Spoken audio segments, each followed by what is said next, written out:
Salam, hər vaxtınız xeyir olsun. Kanalıma xoş gəlmisiniz. Sınaqlara qaldığımız yerdən davam edirik. 13-cü sınağa baxacaq bugün. Sual 1. Günəşin zenitdə olduğu ölkələr. Bildiyimiz kimi Günəş şimal tropiki ilə cənub tropiki arasındakı enliklərdə zenitdə olur.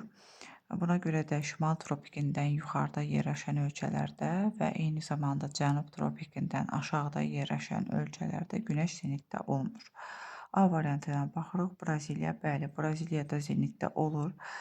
Türkiyə 20,5 dərəcə şimal endarisindən yuxarıda yerləşdiyi üçün Türkiyədə Günəş zenitdə olmur. B-yə baxırıq. İraq, Kanada. Kanada avtomatik olaraq bu variantda çıxdı. Çünki Kanada yüksək enliklərdə yerləşir. Günəş zenitdə olmur. C variantına baxırıq. Kenya, Hindistan, bəli, hər ikisində də Günəş zenitdə olur. D-yə baxırıq. Mərakeş, Almaniya. Almaniya mülayim enliklərdədir, zenitdə olmur.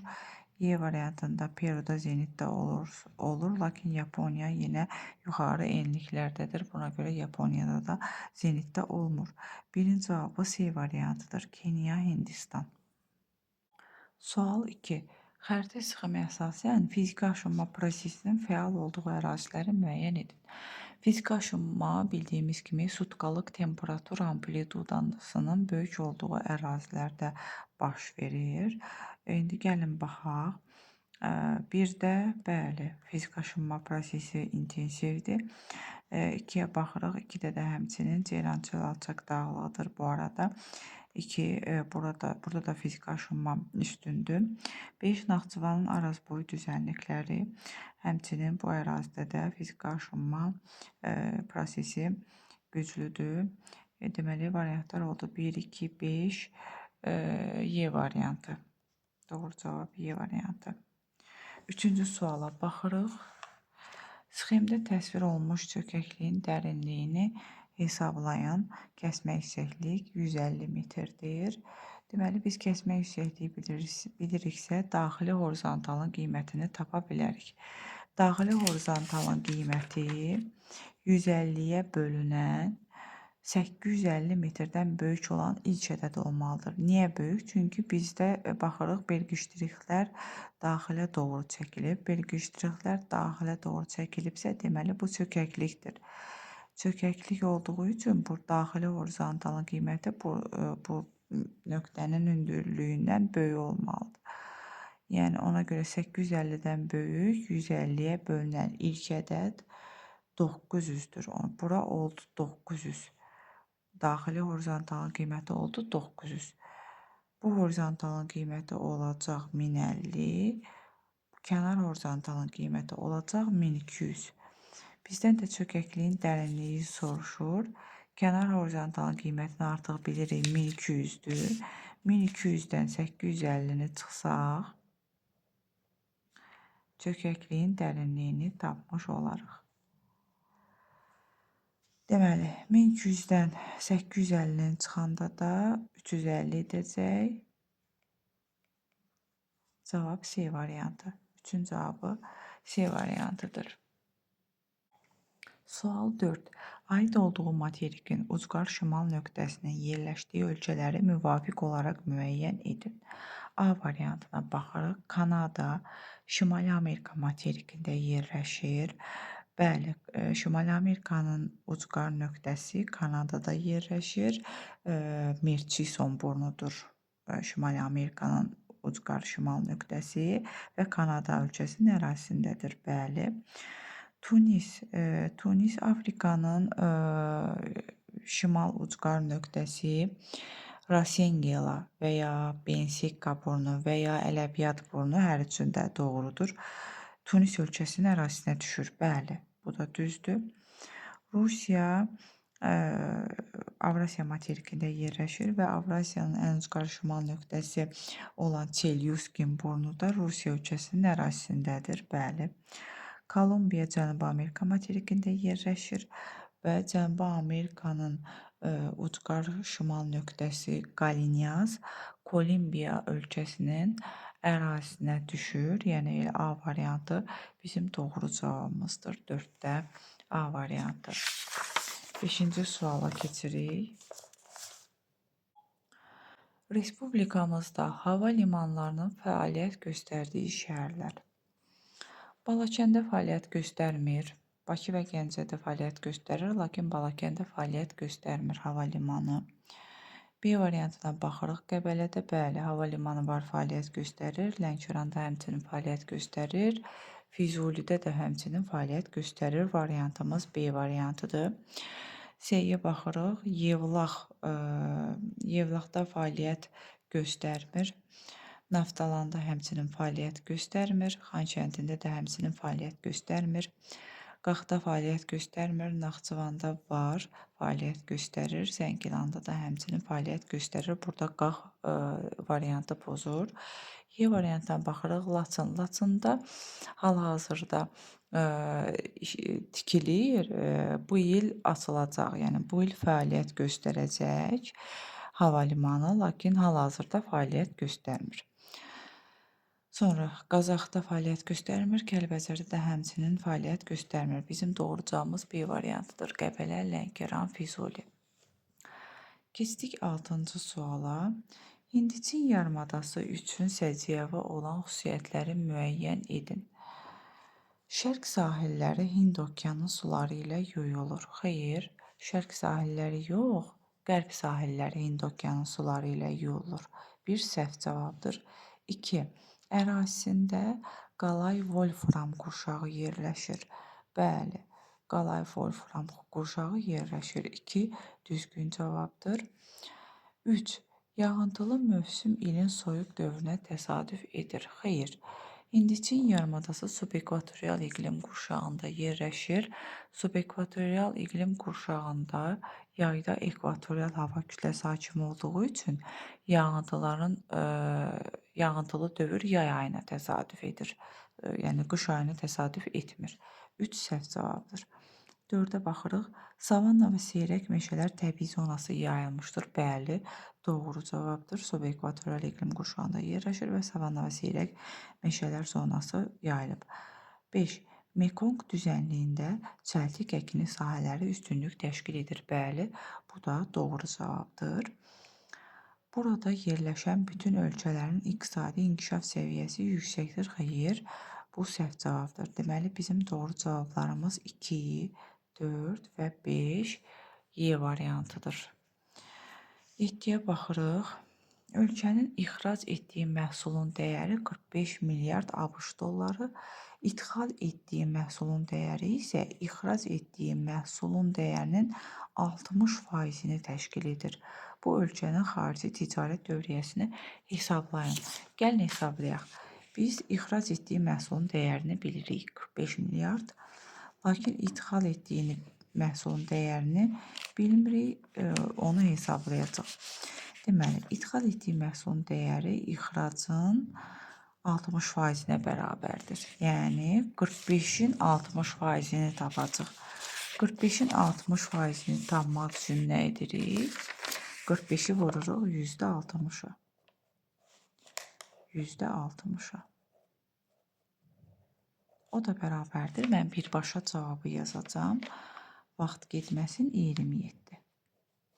Bu da bizim oldu ixal etdiyi məhsulun dəyəri. İxracı bilirik, ixalı da bilirik. Artıq xarici ticarət dövriyyəsini hesablaya bilərik. Xarici ticarət dövriyyəsi necə hesablanır? Xarici ticarət dövriyyəsi ixracla ixalın cəmidir. Yəni, ixracın dəyəri nə qədərdir? 45. Üstə gələrik ixalın dəyəri, ixal edilən məhsulun dəyərini, yəni 27-ni. O da bərabərdir. Neçə edəcək? 72. Bir də deyirəm, xarici ticarət dövriyyəsini tapmaq üçün ölkənin ixrac etdiyi məhsulun dəyəri ilə ixal etdiyi məhsulun dəyərini toplayacaq. Yəni cəmidir. 72 milyard ABŞ dolları. 7-nin cavabı D variantıdır. 8-ci suala baxırıq. K ölkəsində əhalinin sayı 35 milyon nəfər, illik təbii artım isə 140 min nəfər təşkil edir.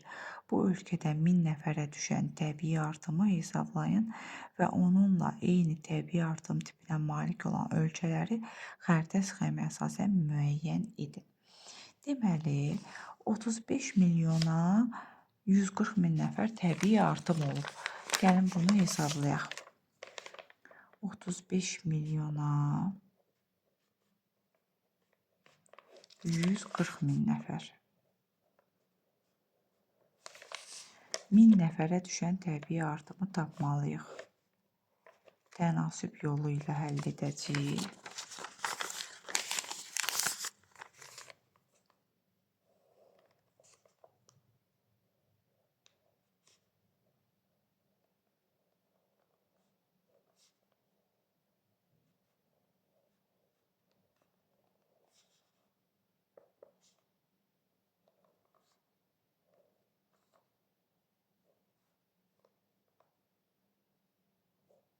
Birbaşa mən cavabı yazım.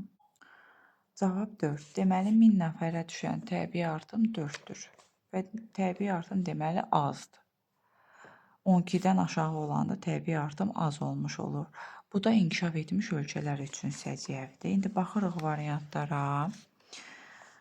Təbii artım 4 nəfər. Həm S-də var, həm Y-də var. Biz ölkələri seçməliyik. Yəni bu ölkə ilə eyni təbii artıma malik olan ölkələri, bənzər, oxşar təbii artıma malik olan ölkələri seçməliyik. Təbii ki, biz inkişaf etmiş ölkələri seçə bilərik ancaq. Baxaq görək, 2 ABŞ-dır. Bəli, inkişaf etmiş ölkədir. Eyni oxşar təbii artıma malikdir. 2-ni seçə bilərik. 3-ü seçə bilmərik. Braziliya, təbii artım çoxdur. İnkişaf etməkdə olan ölkədir. 6-nı da seçə bilmərik. Çünki yenə 6-da inkişaf etməkdə olan ölkədir. Təbii artım yüksəkdir. 5-i də seçə bilmərik. 5-də inkişaf etməkdə olan ölkədir. Təbii artım yüksəkdir. 1 də həmçinin Çin, təbii artım yüksəkdir. 4-ü artıq seçə bilərik. Çünki 4 İspaniyada inkişaf etmiş ölkədir. Avropa ölkəsi. Təbii artım aşağıdır. Yəni 2 və 4 bizim doğru cavabımızdır. Y variantı. Keçdik 9-a. Gəncə Qazax düzünü Qarabağ düzündən fərqləndirən xüsusiyyət. Kürd çökəkliyi tektonik zonası daxilində yerləşir. Xeyr, bu fərqləndirici xüsusiyyət deyil. Çünki hər ikisi də Kürd çökəkliyi tektonik zonasına daxildir. B. Xarici ölkə ilə sərhəd mövqeyə malikdir. Bəli, Gəncə Qazax düzü Gürcüstanla sərhəddədir. Bu fərqləndirici xüsusiyyətdir. Elə bizim doğru cavabımız B-dir.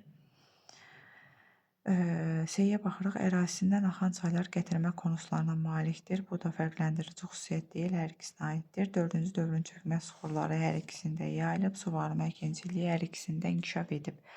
9-cu cavabı B variantı. Sual 10. Qırğızistan Respublikasına aid olan xüsusiyyətləri müəyyən edin. Bir pambıqçılıq təsərrüfatının aparıcı sahəsidir. Xeyr, düzgün deyil. 2. Əhalisi əsasən türk dil qrupunun Qıpçaq qoluna mənsubdur. Bəli, düzgün cavabdır. 2-ni götürürük. Xəzər dənizi sahilində neft və təbii qaz hasil olunur. Xeyr, Qırğızistan Xəzər dənizi sahilində yerləşmir. 3 səhvdir. 4 sahəsinə görə ən böyük türk dövləti ilə sərhədə malikdir. Bəli, Qazaxıstanla sərhədə malikdir. 4 düzgün cavabdır. Əkin sahələrinin suvarılmasında Qaraqum kanalından istifadə olunur. Xeyr, Qaraqum kanalı Qırğızistan ölkəsinin ərazisində deyil. 5 səhv cavabdır. 6 ərazisində dağlıq relyef üstünlük təşkil edir. Bu da düzgün cavabdır. 2, 4, 6 düzgün cavablardır. Doğru variant C variantı 10-cu sualda. 11-ci suala keçirik. Xəritə sxemdə işarələnmiş ərazilərdə yayılmış iqlim tipi. Deməli, bura Qanıq əyri çaydır. Burada da bu ərazidə Qazax Qarabağ ərazisidir və hər ikisində də hansı iqlimdə qışı quraq keçən mülayim isti iqlimdir. Hər ikisində də, yəni 11-in cavabı D variantıdır. Qışı quraq keçən mülayim isti iqlim. 12-ci suala baxırıq. Kiçik Qafqaz təbii vilayətində yerləşən su anbarlarını müəyyən edin. Deməli, Arpaçay orta Arazda yerləşir. Doğru deyil, yəni götürmürük. 2 Şəmkir, Kür dağarası çökəkliyində yerləşir. 2-ni də götürməyəcəyik. Ceyranbatan Böyük Qafqaz vilayətində yerləşir. 3-ü də götürmürük. Sərsəng və Sıqovşan, bəli, Kiçik Qafqaz təbii vilayətində yerləşir. Hər ikisini də götürəcəyik. Doğru cavabımız 12-də C variantıdır. 13-cü suala baxırıq.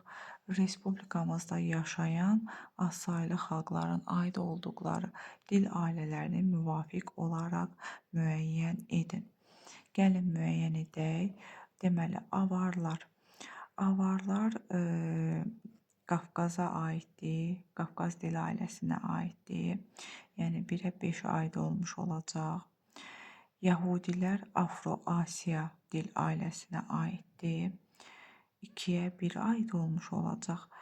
Kürdləri isə Hind-Avropa dil ailəsinə aiddir. 3-ə də 3 aid olmuş olacaq. Yəni 13-ün cavabı baxırıq A variantı uyğundur. 1-ə 5, 2-yə 1, 3-ə də 3. 14-ə baxırıq. Əkinçiliyin daha çox suvarma və dəmiyə şəraitində inkişaf etdiyi ölkələri müəyyən edin. Deməli, suvarma şəraiti, yəni quraq ərazilərdir. 1-ə biz quraq əraziləri götürəcəyik. Dəmiyyədə ən çox rütubətin kifayət qədər olduğu ərazilər, yəni ən çox mülayim enliklərdə yerləşən ölkələri götürə bilərik. İndi gəlin baxaq 1-ə biz hansı ölkələri aid edəcəyik. Kanada 1-ə aid deyil. Mülayim enliklərdə yerləşir. 2-yə aid olacaq. Yəni burada dəmiyyə şəraitində əkinçilik inkişaf etdirilir. Rusiyada həmçinin dəmiyyə şəraitidir. Misir quraq ərazidir, suvarma şəraiti olacaq. Yəni 1-ə 3 aid olacaq. Sonra Böyük Britaniyada dəmiyyədir. İtaliya subtropikdə yerləşdiyi üçün burada suvarma əkinçiliyidir. 3, 5, bir də Avstraliya ittifaqı suvarma əkinçiliyidir. Çünki o da quraq ərazidir, tropiklərdə geniş sahə tutur. 3, 5, 6 deməli 1-ə 3, 5, 6. 2-yə isə 1, 2, 4, yəni Kanada, Rusiya və Böyük Britaniyada dəmiyyədir. 14-ün cavabı E variantıdır. Sual 15. Doğru olmayan ifadələri müəyyən edin. Gəlin müəyyən edək. Torpaq tipləri azonal amillərin təsiri ilə ekvatordan qütblərə doğru dəyişir. Bu doğru olmayan ifadədir. Niyə? Çünki azonal yox, zonal amillərin təsiri ilə olacaqdır. Ona görə biz 1-i götürəcəyik. 2-yə baxırıq. Xəzər, Aral, Eyyər və Çad gölləri dünyanın daxili axarlı, axarsız hövzələridir. 2-ni götürmürük ki, doğrudur. Pampa təbii zonası platformanın əyilmə zonasına uyğun gəlir. Bəli, əyilmə zonasıdır. Pampa bildiyimiz kimi Cənubi Amerikada çöl zonasıdır və həmin zona platformanın əyilmə sahəsinə uyğun gəlir. Torpaq və bitki örtüyü zonal təbii komponentlərdir. 4 də düzgün cavabdır. 5. Talış dağlarında dağ tundra iqlim tipinə rast gəlinir. Xeyr, dağ tundra iqlim tipi yoxdur. Talış dağlarının hündürlüyü aşağı olduğu üçün dağ tundra iqlimi yoxdur orada. 5-i götürürük. Dekan yaylasında rütubətli ekvatorial meşələr təbii zonası yayılıb. Yox, Dekan yaylasında savanna zonası yayılıb. 6-da doğru olmayan ifadədir. Deməli, 1, 5, 6 doğru olmayan ifadələrdir. 15-in cavabı D variantı. 16-cı suala baxırıq.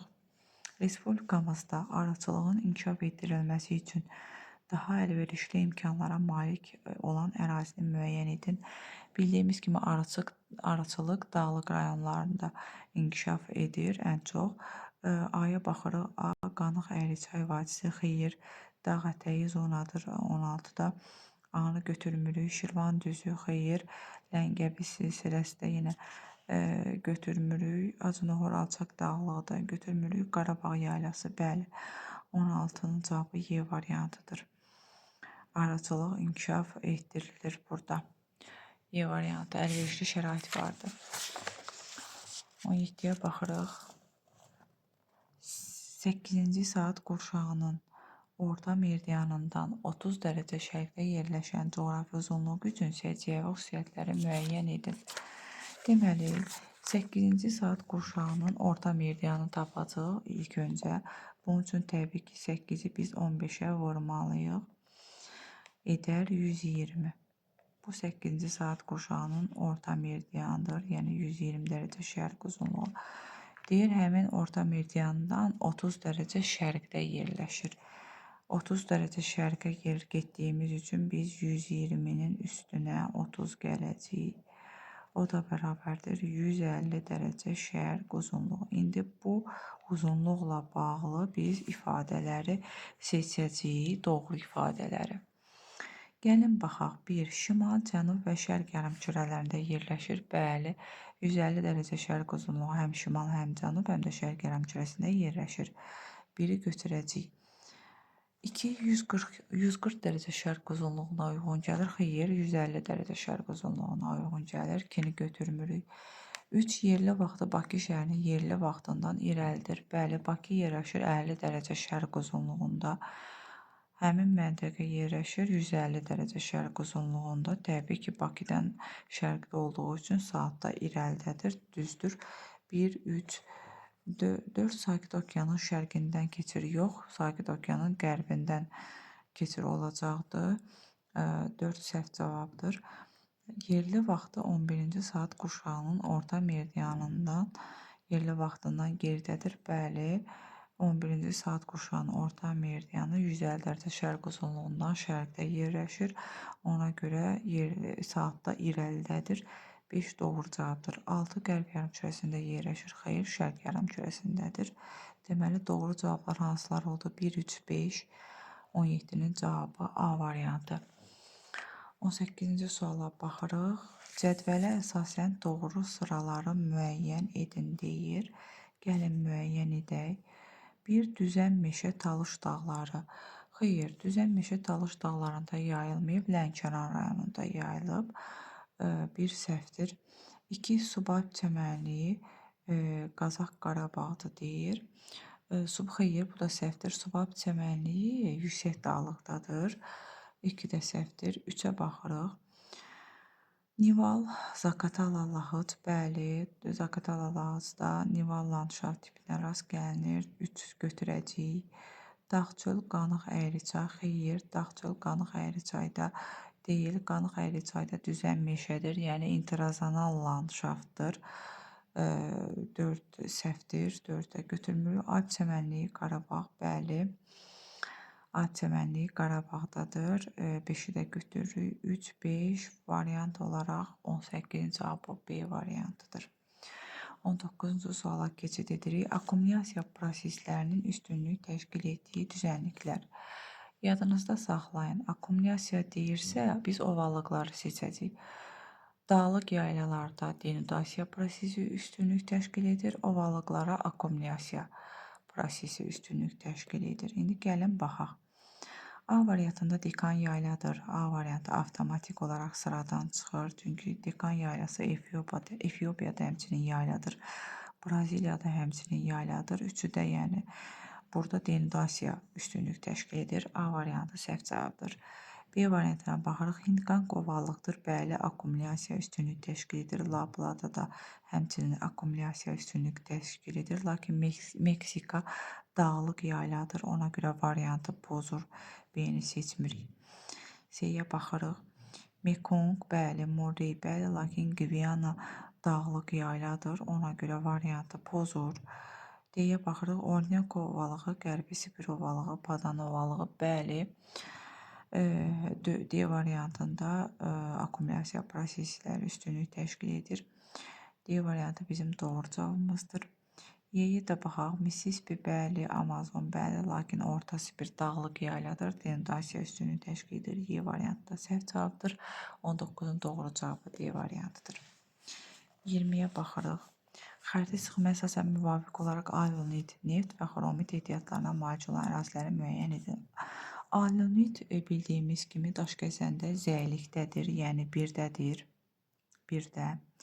Neft İmişlidə, Muradxanlıdadır. Bu ərazi İmişli, Muradxanlı. 1, 5. Xromiti isə xromit Kəlbəcərdədir, yəni 3-dədir. Deməli ardıcıllıq necə oldu? 1, 5, 3. 1, 5, 3. 20-nin cavabı C variantıdır. 21-ci suala baxaq. B nöqtəsində havanın temperaturu -2 dərəcə Selsi, kəsmə yüksəkliyi 1000 metr olarsa, A nöqtəsində havanın temperaturunu hesablayın. Kəsmə yüksəkliyi bilirik. Bir arada 3 boşluq var. Deməli, baxaraq 1, 2, 3. 3-ü vuraraq 1000-ə, 3000 metr. Deməli, hündürlük fərqi var. A ilə B arasında 3000 metr hündürlük fərqi var. Biz bilirik ki, 1000 metr yuxarı qalxdıqca temperatur 6 dərəcə aşağı düşür. 3000 metr olanda görək temperatur neçə dərəcə aşağı düşəcək. 3000 vurulsun 6 bölünsün 1000. Deməli, temperatur 18 dərəcə fərq olacaq. A ilə B arasındakı temperatur fərqi 18 dərəcə olmuş olacaq. Gəlin onu da hesablayaq. Biz B-dəki temperaturu bilirik -2. -2 aşağıya doğru endiyimiz üçün, dağdan aşağıya doğru endiyimiz üçün temperatur artacaq. Yəni -2-nin üzərinə 18-i gələrik. Taparıq 16 dərəcə. A-da temperatur 16 dərəcədir. Yəni 21-ci cavabı B variantıdır.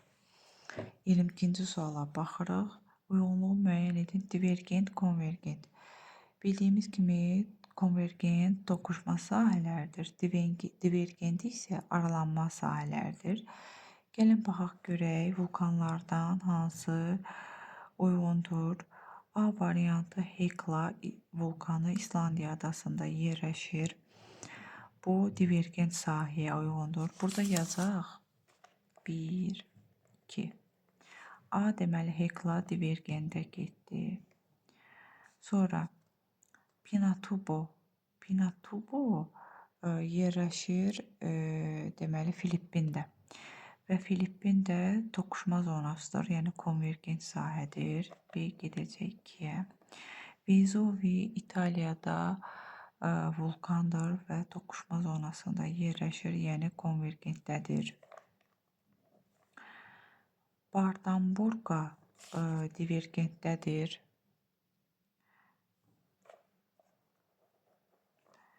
Sonra Reyner isə Kordilyeردədir. Bəli, Kordilyer toqquşma, yəni konvergent sahədə yerləşir. Y variantı da 2-yə aid olmuş olacaq. Deməli, 1-ə A, D, 2-yə B, C, Y. İlk 22-nin cavabı A variantı. 23-cü suala baxırıq. Exolotdan göndərilən səs siqnalı 9 saniyə sonra qəbul edilmişdir. Okeanın bu hissəsinin dərinliyini hesablayın deyir. Bu çox asan sualdır. Bildiyimiz kimi səsin suda yayılma sürəti 1500 metrdir. Okeandan göndərilən səs siqnalı 9 saniyə geri qayıdıbsa, deməli 4,5 saniyə okeanın dibinə gedib enib. Yəni bunun üçün nə etdik? 9-u 2-yə bölürük. O da edəcək 4,5 saniyə. 4,5 saniyə gedib okeanın dibinə çatıb və bayaq da dedik, səsin suda yayılma sürəti 1500-dür. Ona görə də 4,5-i biz 1500-ə vursaq, 1500 metrə vursaq, biz dərinliyi tapmış olarıq. Birbaşa mən cavabı yazacağım. Vaxt getməsin 6750. 23-cü cavabı 6750 metr. Keçdi 24-ə. Doğru ifadələri müəyyən edin deyir. Gəlin müəyyən edək. Ant dağlarında dünyanın mis qurşağı yerləşir. Bəli, bir doğru cavabdır. 2. Yapon arxipelaqı il boyu bol yağıntı alır. Xeyr, bu səhv cavabdır. İl boyu bol yağıntı almır. 3. Qərbi Sibir ovalığı neft və təbii qaz ehtiyatları ilə zəngindir. 3-ü də seçəcəyik. Bəli, 3 doğrudur. Şimali Avropada yeniyarpaqlı meşələr geniş yayılmışdır. Bəli, tayqa zonası, yeniyarpaqlı meşələr, mülayim iqlim qurşağı geniş yayılıb. 4 götürəcəyik. Sonra Appalas daş kömür hövzəsi Şimali Amerikada yerləşir. Bəli, düzgündür. Şimali Afrikada zəngin almaz ehtiyatlarına görə fərqlənir. Xeyr, bu da səhv cavabdır. Şimali Afrika ən çox neft ehtiyatları ilə zəngin ölkədir. Təbii ki, Atlas dağlarında da fosforit yataqlarına rast gəlinir. Eyni zamanda daş kömürə də rast gəlinir Atlas dağlarında. 6 ümumiyyətlə səhv cavabdır. Keçdik 25-ə. Demək bizim doğru cavablarımız oldu. 24-də 1 üstü 4, 5. Keçdik 25-ə.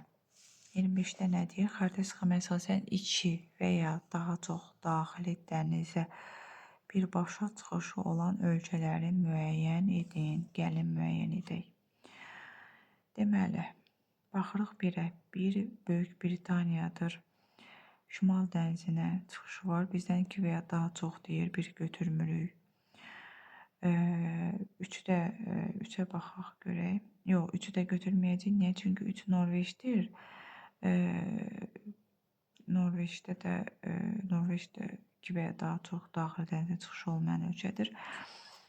Sonra baxırıq 2-yə. 2 İtaliyadır. Bəli, 2-ni götürəcəyik. Niyə? Çünki Aralıq dənizinə çıxışı var, Adriatik dənizinə çıxışı var.